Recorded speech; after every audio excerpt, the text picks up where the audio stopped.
சின்ன மருமகள் இப்ரமோ தமிழ் செல்வி பூ கூட எடுத்து நானும் தீச்சட்டியில் இறங்குறன்ற மாதிரி சொல்கிறாங்க. சேது ரூமில் வந்து அதெல்லாம் ஒன்றும் வேண்டாம் தமிழ் செல்வி, உன்னுடைய உயிரை பணைய வைக்கிறியா, அதெல்லாம் வேண்டாம், கொஞ்சம் பொறுமையாக இல்லைங்க, என்ன நடந்தாலும் சரி கண்டிப்பாக நான் அதை செய்ய தான் போகிறேன்றாங்க. இங்கே பார், நான் சொல்கிற கேளு, நீ இப்போ கன்சீவாக இருக்க, இந்த நேரத்தில் நீ இப்படி ஒரு விஷயம் பண்ணுறதெல்லாம் கொஞ்சம் கூட சரியில்லை தமிழ அப்படின்ட்டு சேதுவும் சரி, அப்புறம் வீட்டில் எல்லாருமே சரி சொல்லி பார்க்குறாங்க. ஆனால் தமிழ் அப்பயுமே கேட்குறதில்ல. கண்டிப்பாக நான் இதை செய்ய தான் போகிறேன், எனக்கு இதை செய்யணுன்ட்டு விருப்பப்படுறேன் அப்படின்ற மாதிரி சொல்கிறாங்க. யாருமே என்ன கம்பல் பண்ண வேண்டான்ற மாதிரி சொல்லிடுவாங்க. அப்போ வந்து என்ன சொன்னாலும் கேட்க மாட்டேங்கிறான்னு சொல்லிட்டு அவங்க விட்டுருவாங்க. அடுத்த நாள் வந்து எல்லாருமே கோவிலுக்கு போகிறாங்க. அங்கே பூஜைக்கான வேலைகளும் நடந்துக்கிட்டு இருக்கு.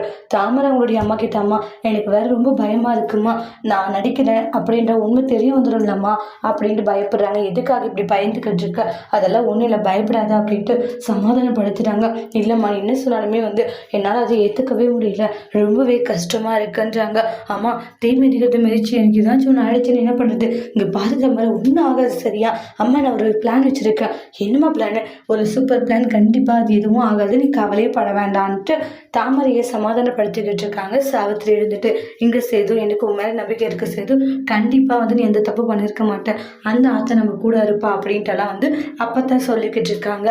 அடுத்தடுத்து வரக்கூடிய பிரமோல என்னெல்லாம் நடக்க போகுது, இது மேலே யார் மேலே தப்பு அப்படின்றது எப்படி நிரூபிக்க போகிறாங்க, என்ன நடக்க போகுதுன்னு வெயிட் பண்ணி பார்க்கலாம். தேங்க்யூ.